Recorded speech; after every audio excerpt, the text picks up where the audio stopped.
But I also feel, I could do better, man. I don't give people things that I and my children won't eat. We know the struggles. We know how to dodge a bullet.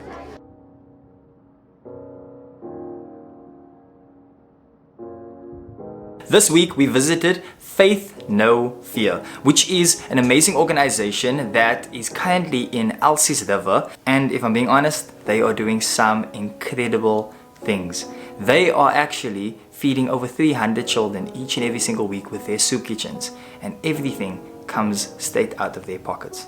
So today we are hoping to share their story with you, and this is only the first of many videos with them down the line, and I hope that you guys are going to enjoy what we captured. So here at Making a Change, we are planning on doing much more than just recording and sharing the stories of these NGOs. So down below in the description is a link to our Patreon, which we use as a means of giving more resources to these NGOs. With your help, we can truly make a massive change here in South Africa. So, Faith No Fear is run by sisters Gail and Anthea.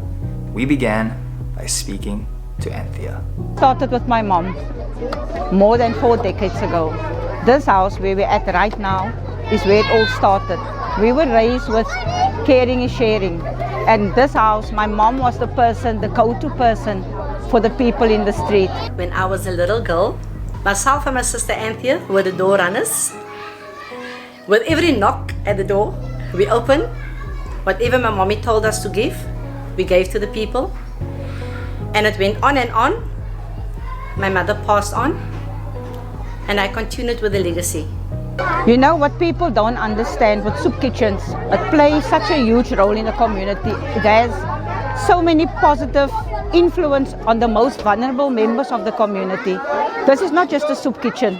This is a prayer room, a prayer house. We give counseling here. When anyone is hurt in the road, they come knock on this door. We phone the police, we phone the ambulance.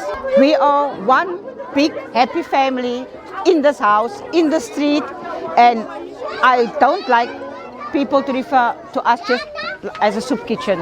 We do so, or my sister do so much more in the community. Running a soup kitchen, Thai, is such a noble cause in general. And it takes a special person to run a soup kitchen, because my sister wakes up 4, 5 o'clock in the morning to start that gas stoves and put on those heavy pots. And secondly, what people also must realize is that we are faced with challenges, and the biggest challenge is sustainability. We are reliant on charitable commitments and the goodwill of others. And if we don't get donations or funds or any products from people, we cannot run the soup kitchen. But there are people that's quite invested. But we always need more, because the children need always more. Like you saw today, they will just come in hundreds.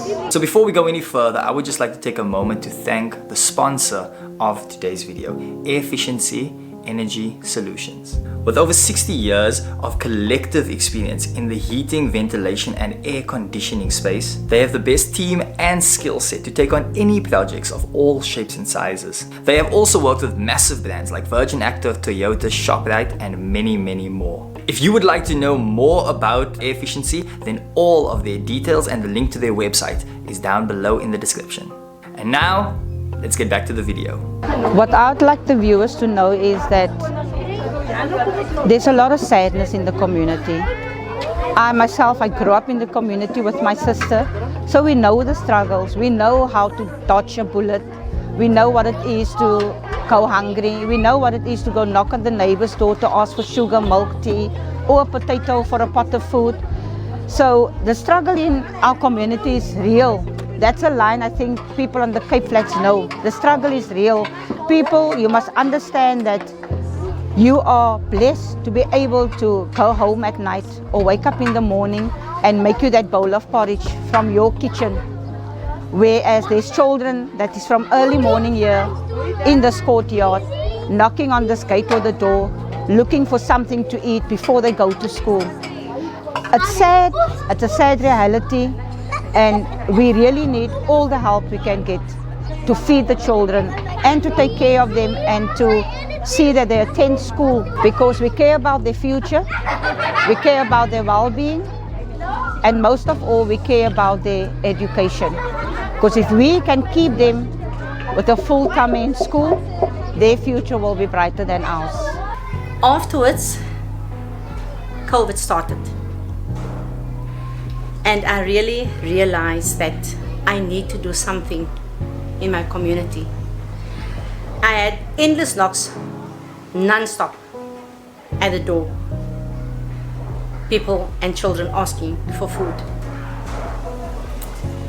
And I started asking around, family, friends, my siblings, if they can't help with some contribution with food to give to our community, because I had limited funds.